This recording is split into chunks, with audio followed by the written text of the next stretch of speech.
938 Live. This is Talkback. Thanks for joining us on 938 Live. Now, how would you feel about a woman Prime Minister of Singapore? This is what a primary school student, Stacey Seah, asked Prime Minister Lee Hsien Loong on Channel NewsAsia's Ask PM Lee program late last week. I would like to ask if there will ever be a female Prime Minister. Can I be one? Yes, absolutely. Why not? We have women doing well in many careers. They go to school, they do well, they go to university, and they do well. In fact, there are more girls than boys in the university, I think, in Singapore. In careers, they do well. There are engineers, bankers, lawyers, there are technicians. You have CEOs, we have MPs, we have ministers. Why shouldn't we have a PM? I hope you will be one. Well, so what's holding women back? We've seen several women move into senior political ranks over the years. For instance, Mrs. Josephine Teo, Dr. Amy Khor, they're now senior ministers of state. Madam Halimah Yacob, of course, Singapore's first woman Speaker of Parliament. Incidentally, she also initiated the Diversity Action Committee in response to concerns here over low female representation in top corporate positions. According to the task force, as of April last year, only 8.3% of listed company directorships were held by women. This is far fewer than in some other advanced economies. And here are the numbers in other countries. In Australia, 17.3% of listed company directorships are held by women. In Britain, 19%. I would like to stress in Singapore, 8.3 only. According to a McKinsey study, women comprise about half of Asia's university graduates, but only a small fraction of them will make it into middle management, much less the boardroom. And what's more worrying is that our figure of 8.3 also comes up short compared to other Asian economies. In Malaysia, it stands at 8.7. In China, 9%. A recent Bloomberg report showed that companies with at least one female director had better returns for 6 straight years. So what's holding back women's progress in the corporate and political sphere as well? As a woman, tell us what the various challenges are. How have you overcome them? How do you plan to, perhaps? Well, on the sidelines of the Singapore Institute of Directors Conference 2014 last week, Minister in the Prime Minister's office, Grace Fu, said that Singapore is not ruling out the possibility of implementing a quota for female directors on the boards of listed companies here. Are gender quotas the answer? Shouldn't such appointments perhaps be based on merit? We want to hear from men too. What do you think is holding women back? Well, during the Prime Minister's TV interview last week, he was also asked whether in future there would be more PAP candidates who do not have a degree. He said that the People's Action Party is casting its net wide and is also looking at those who are Polytechnic and ITE graduates. What matters more is that they are good people. Several PAP MPs, Charles Chong, Zainuddin Noordin and Liang Enghua, have risen through the ranks via the Polytechnic route. So how can diversity in general be promoted in terms of qualifications and gender? We can call us 6691193 or talk to us, of course, on Facebook, official 938 Live. Now, we're joined by Junie Fu, co-chair of Board Agenda. It's an organisation that facilitates a greater awareness and understanding of the benefits of gender-balanced business and also the advancement of more women into leadership roles. Good morning, Junie. Good morning, Bharati. How are you today? Bharati and Justine with you this morning. Very well, thank you. Hi, good morning. And we are very well. But let's talk about you and the people you are working for, the women of Singapore. What's really holding back the advancement of women in the corporate world and even in politics? Because these are the two areas we're talking about. In spite of the fact that we've seen and quoted several studies that show that gender diversity actually improves outcomes. Yes, that's correct. I mean, I've been asked this question many times, and there are obviously many reasons. There are many, many capable women out there, but there are also many considerations for them to take that step to enter politics, to go to the next level in senior management. They always have to consider family time, whether they are able to sacrifice. I think there is a lot of sacrifice on the part of women. In order for gender representation in the corporate world, in the political world to be balanced, surely those gender roles at home need to be re-examined, right, Junie? Yes, that's correct. I think we should applaud men who want to take sabbatical, who want to be a house husband, who want to be the primary caregiver. I think because of society norms, this is not usually applauded. It's frowned upon, but I think we should encourage more husbands who want to do that to tell them there's nothing wrong in it. Well, you can call us here, 6691193, and May has done just that. May, good morning. Good morning. Hi, May. What do you think? What's holding women back? What's holding you back? Or are you one of those who has not been held back? I think I'm partial. I'm also in a senior management role in an SME company. But I felt that what really holds me back is still work-life balance. And, of course, the fact that I still have very young children.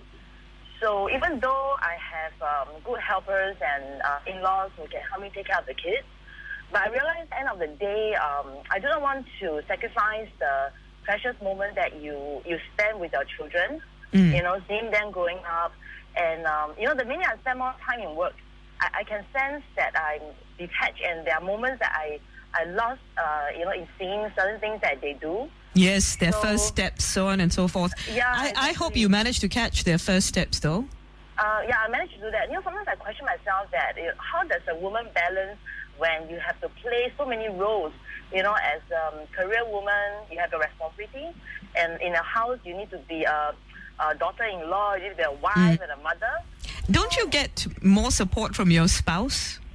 I mean, would that help you? Would that help you if he played just as much a role in bringing up the kids, for instance, that you do? Well, it does help, but because my husband is starting out his own business, so he still has to dedicate quite a fair bit of time to work. Yeah, and what about your own career development? Has that ever been considered in this whole equation? So him starting his business, that's being considered. But what about you and your development? Yeah, I mean, of course, well, I try to pursue as much as I can in terms of what I can achieve from work. But at the end of the day, I still want, I mean, the family still holds me back from accelerating. Yeah, I mean, the minute I accelerate means you have to spend more time.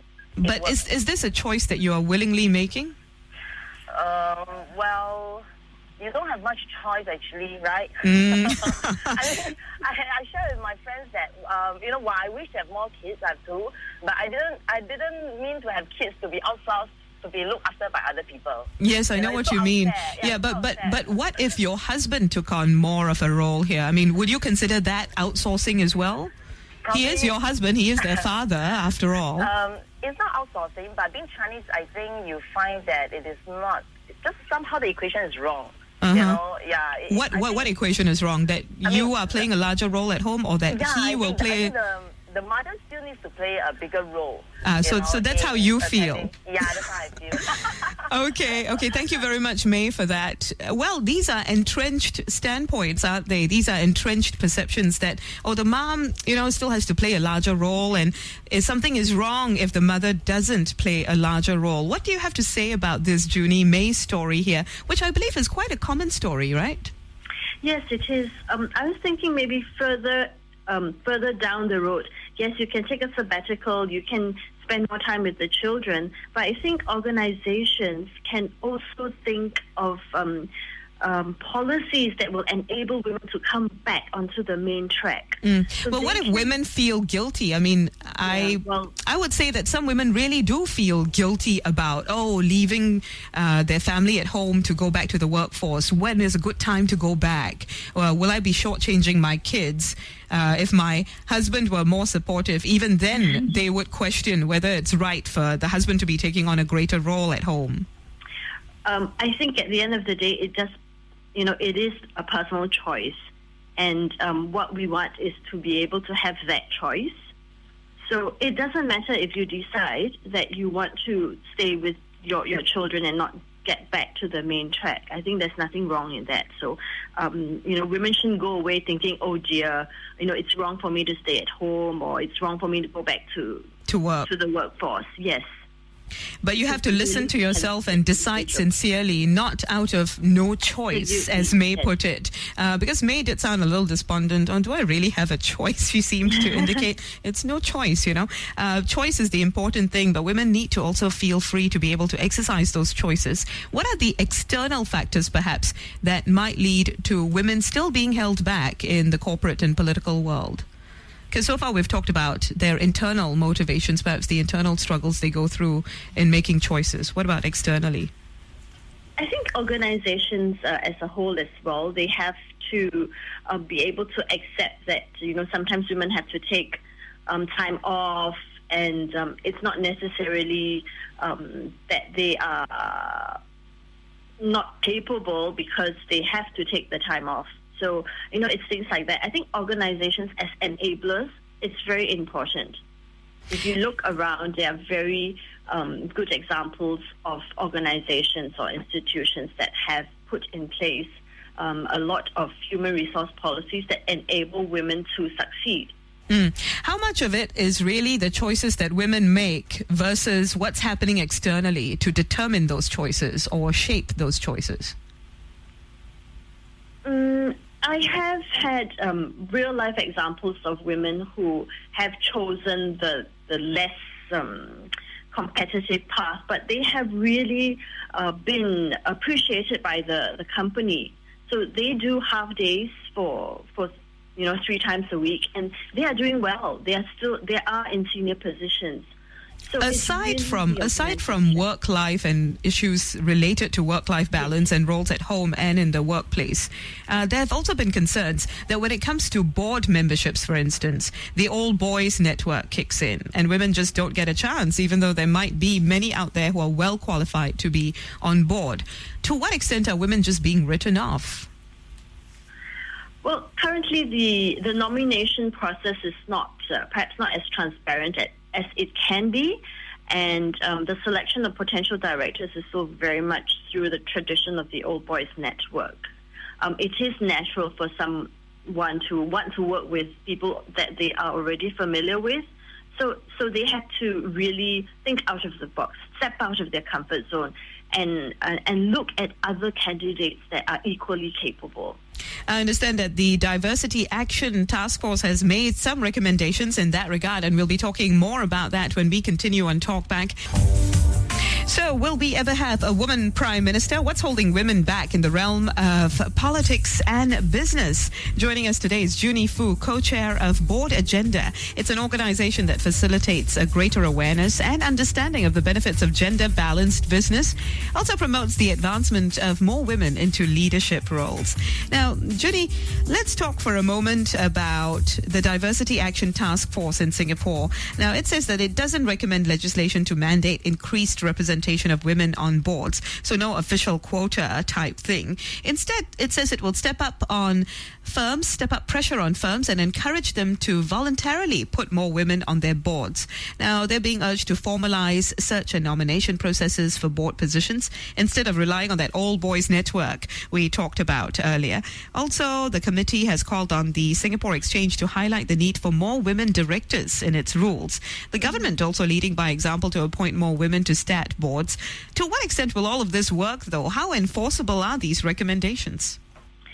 Well, the Diversity Task Force gave its recommendations. So it will be up to the Diversity Action Committee to essentially implement or try and execute these recommendations. On the government side, you do see some action already taken. In 2012, if I remember correctly, the MAS actually revised the Code of Corporate Governance to include gender in the guideline on board diversity.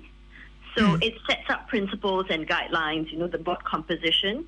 So I think it will encourage public listed companies to have a group of directors who as a group will provide maybe balance and diversity of skills and experience and gender and knowledge of the company. Do we need more than just encouragement? Perhaps we need some enforceable quotas. Junie, we'll get your thoughts on that in just a moment. Let's speak with JY first. She's joining us on 669-11938. Hi, JY. Hi, Dorothy. Bharati, by the way. My name is Bharati, JY. Sorry. Bharati. Not to worry. Go ahead. Good a lot morning. of people make that error. JY. It's no worries. Okay. Yes, JY. I think, this thing about politics and also corporate governance in any company. First, it depends on passion. Secondly, the skill of the person. And also, if you look through Chinese history, except a very notorious Empress Wu Qitian, has there ever been any Chinese females accepted in top echelon? The thing is, in the Chinese society especially, the female always play a supporting role. No, don't throw brickbats at me. Look at, even those guys where they are very successful at the top, what price do they pay? You actually need a very good supporting a woman behind the man. You know, it's so funny that you say that. You're the second person who's talked about Chinese culture and this, because I'm looking at figures in China, and apparently they're doing better than us when it comes to women in management roles. According to a Hayes study recently, in China, 36% of management roles are held by women. In Singapore, the figure is 27%. That's about 9% difference. We're lagging behind. According to that Hayes study, China has made remarkable progress in developing and promoting its female workforce into management positions. So what really is going on here? Junie, what do you think? All these things about culture, so on and so forth, is that really the reason, considering what's going on in other Asian countries? Why is Singapore lagging behind? If you take a look at Vietnam, I think the Vietnam numbers are also quite interesting. I think there are more women representation in Vietnam as well. So what is it about the Singapore environment that's doing this? I mean, you talked about various things earlier, work-life balance for one thing. How come that's an issue in Singapore but doesn't seem to be as much of an issue in other countries, in other Asian countries, when it comes to the advancement of women? I think for China, they probably had a head start in terms of placing senior women in positions of power and authority. And if you look at Norway as well, Norway really had a head start. A lot of people... How did China have a head start? Because one of our callers just said, it's Chinese culture, we stand behind the man. But now we're saying China's doing better and China had a head start. So explain that. What are the lessons that we can learn from China? Right. I'm going into murky waters here. But do your best. Do your best to help us see through them. So it's actually also the politics and the ideology that China embraced. So in communist China, essentially, there was an apparent equality in terms of male and female. So if you're good, that's it. You get the job. So I'm really pushing the envelope here. In a capitalist country like ours, there is a choice. So you can actually choose the people that you want to be on board. And why aren't women being chosen? Well, then we'll go back to the same old story of lack of networking, lack of knowing the person, the people in the nominating committee. So, in fact, in this case, we might actually do better if we thought a bit like communists, if we thought communist principles and applied those principles instead. So let's talk about that in a sense. Gender quotas have been talked about before. However, a recent Bloomberg report shows that quotas in the corporate world may not be a good idea. For instance, in 2008, Norway imposed a quota for public companies. 40% of their board members needed to be women, and half of the companies on the Oslo Stock Exchange delisted to avoid this.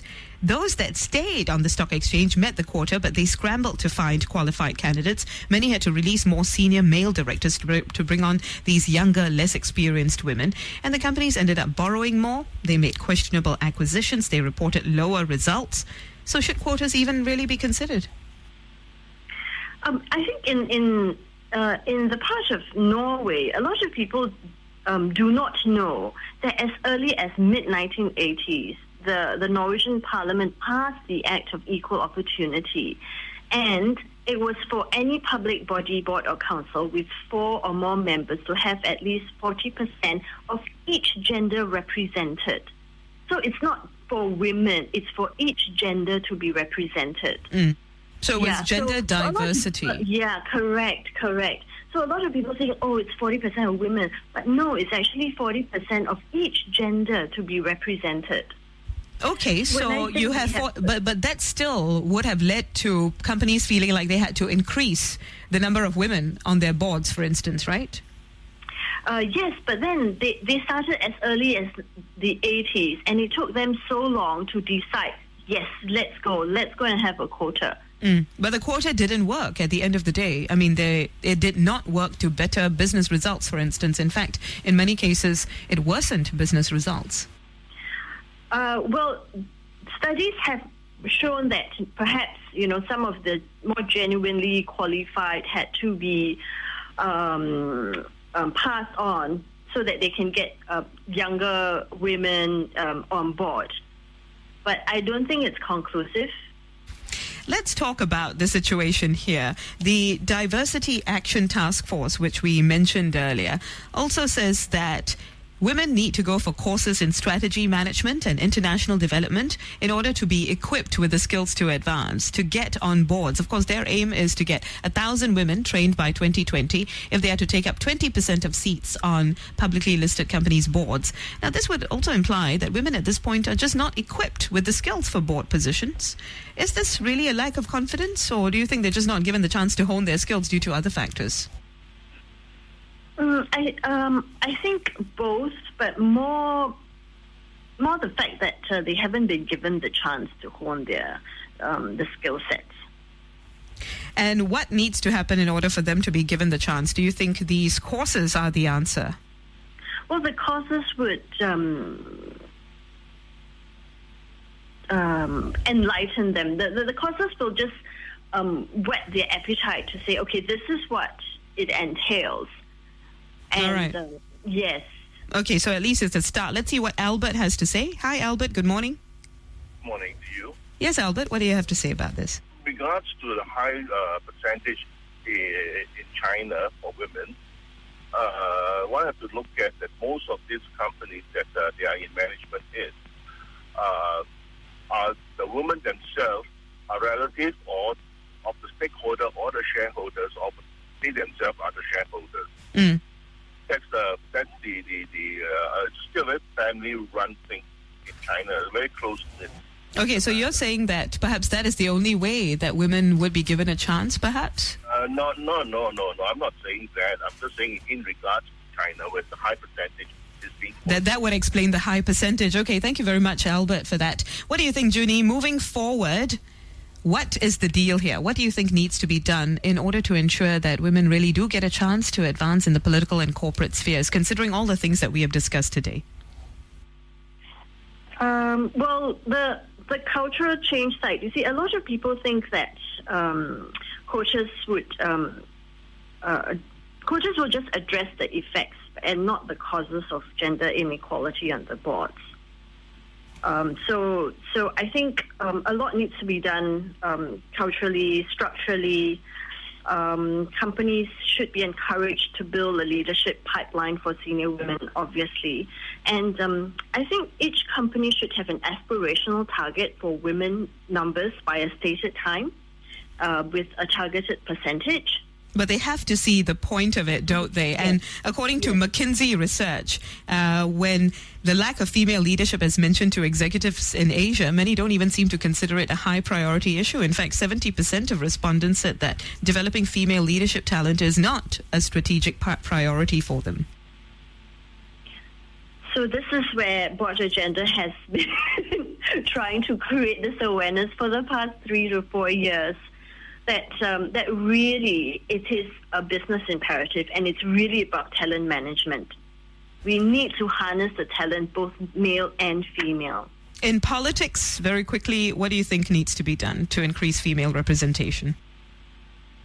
I think in politics we seem to be faring a bit better. I think we've got about 25% in Parliament. So I think it's an evolution. I agree that. Well, someday there may be a female Prime Minister of Singapore. Why not? Okay. Indeed. Thank you very much for that. Really appreciate it. If you have more to say about this, we want to hear from you as well on Official 938 Live, our Facebook page. Also consider this. Would merely encouraging companies, would merely encouraging gender diversity in the realm of business or politics work? Is encouragement enough? Is there a need for enforcement? Official 938 Live, our Facebook page is where you can talk to us. Many thanks, of course, to Junie Fu, co-chair of Board Agenda.